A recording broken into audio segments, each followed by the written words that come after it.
Hello everyone, welcome to the Knife Edge UK YouTube channel. This is my first review back after a considerable break. I apologise for that, I've just been super busy with a change of job situation and all sorts of other boring stuff that I won't trouble you with much longer. Today we're going to look at a really interesting knife in a pattern that I absolutely love. This knife has come to me as part of the Slipjoint Collectors UK pass around. Slipjoint Collectors UK is a Facebook group and it's now a forum as well. If you have any interest at all in slip joints, you should really check those guys out. Whoops, stabbing things. You should really check those guys out because it's a beautiful group with lovely people and it's all very straightforward, no drama, really nice. So, without further ado, what have we got here? Well, this is a take on the native pattern by Oeser. This one is being released under the Sacha Thiel brand. He is a knife designer. You may know his name from the Spyderco PPT. Is that right? Yeah, I think it is.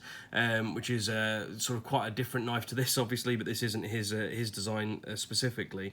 And he's been given permission by Jared, who's a much loved and lauded knife maker, to make something using a pretty faithful representation, I think, of Jared's own pattern.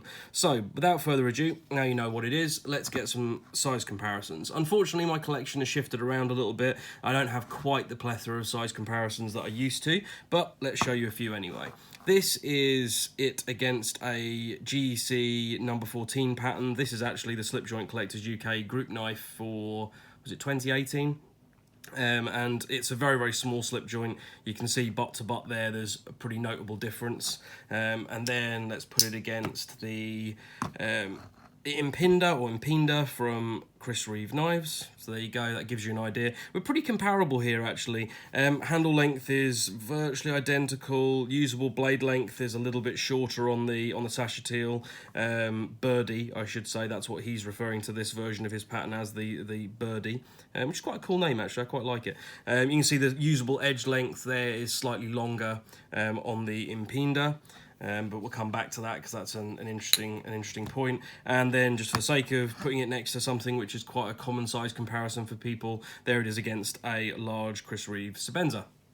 So, what have we got here in terms of this knife itself? Well, the pattern is absolutely one of my favourite patterns of any modern knife, let alone slip joint. And Jared indeed has done these in liner locks, and I think there's been front flippers. I'm not absolutely sure if I'm right about that, but I think there has been. There's been back locks and all sorts of things. But it started as a slip joint, as many of Jared's things do, and I just think it's an absolutely stunning design. You have this beautiful, it's sort of a worn cliff. You've got a little bit of belly in the base there. It's got a gorgeous swedge that lines up beautifully with the nail nick. This is quite common when you see Jared's ones, but also Romano does particularly beautiful examples of this as well in the custom sphere. And this blade is a very faithful representation. It's on the sleeker side of this pattern in terms of what different makers do when they make them. The blade is M390.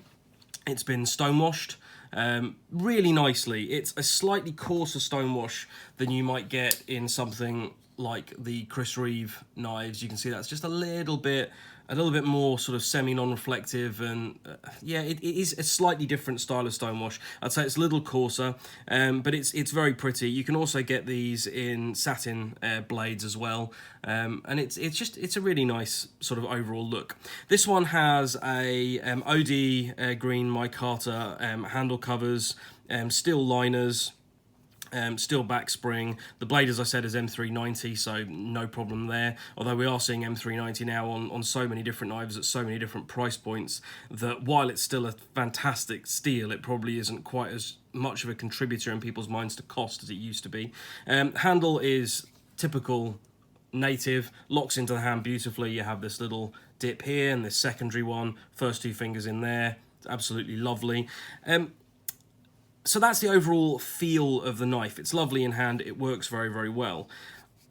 The action is really good. It's like a slightly stiffer version of the Lion Steel collector knives sorts of collaborations that we've had recently. It's good.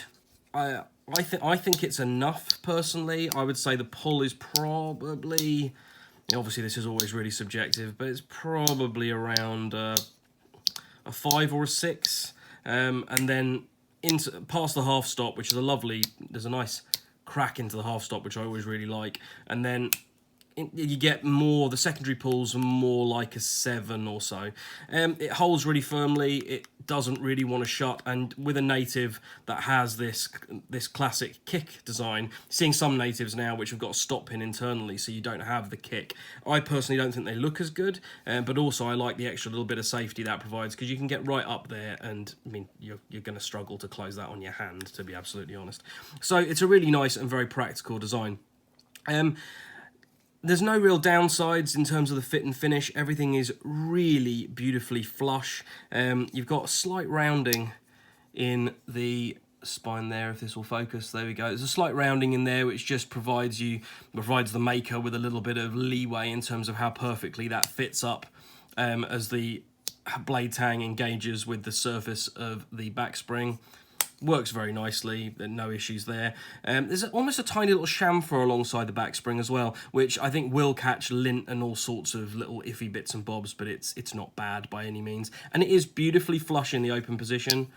Really, it's very tiny bit proud in the half stop, and closed beautifully flush again, so no arguments there at all. You can see there at the butt end of the knife, you can see that slight rounding as well. It's really nice. Lanyard hole, good quality hardware, all Torx. I haven't actually taken this knife down, which is quite remiss of me. Oh, nicely centered as well, by the way. I haven't taken it down, which normally I would do, but because this is a pass along and is going on to another member from the community, I didn't actually ask Darren and co at SJC if they were okay with me taking it down. I'm sure they would have been, but I'm afraid I haven't done. But it looks to me like it's probably not pinned underneath those scales. Yeah, I can't see any obvious pins in there, so I think this probably is completely breakdownable, but don't take my word for it.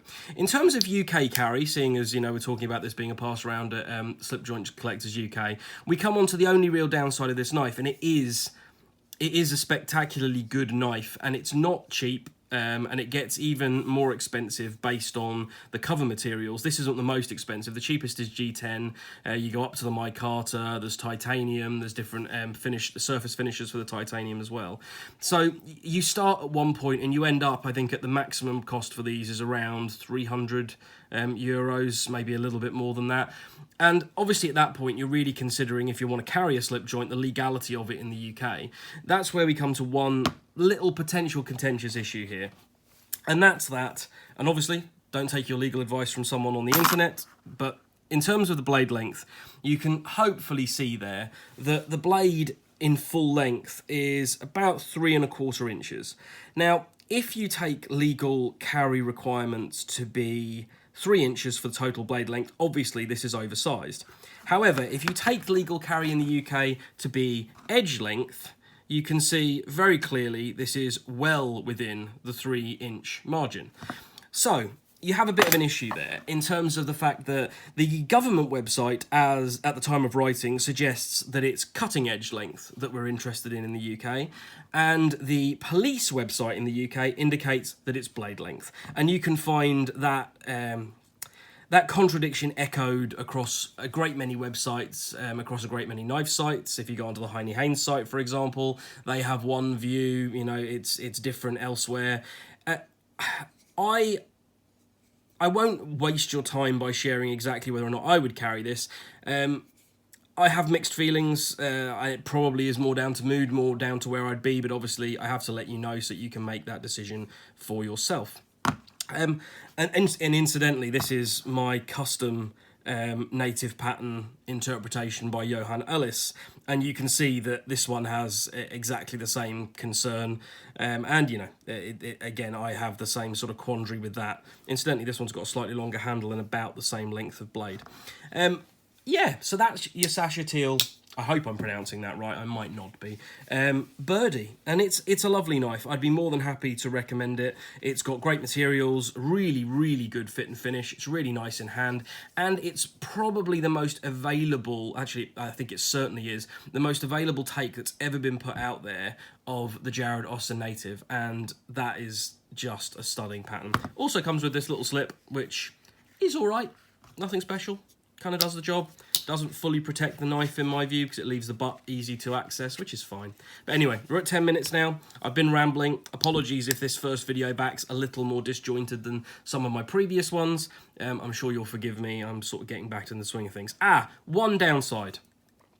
It's a hair thick behind the edge. Not the end of the world for a design like this. And the edge bevel from the factory, or however they're done, is a little uneven from side to side. But it's not the end of the world. Easily rectifiable by a good sharpener, and it probably wouldn't even bother most people anyway. Great stuff. Thank you very much, guys. Catch you in the next video. Bye-bye.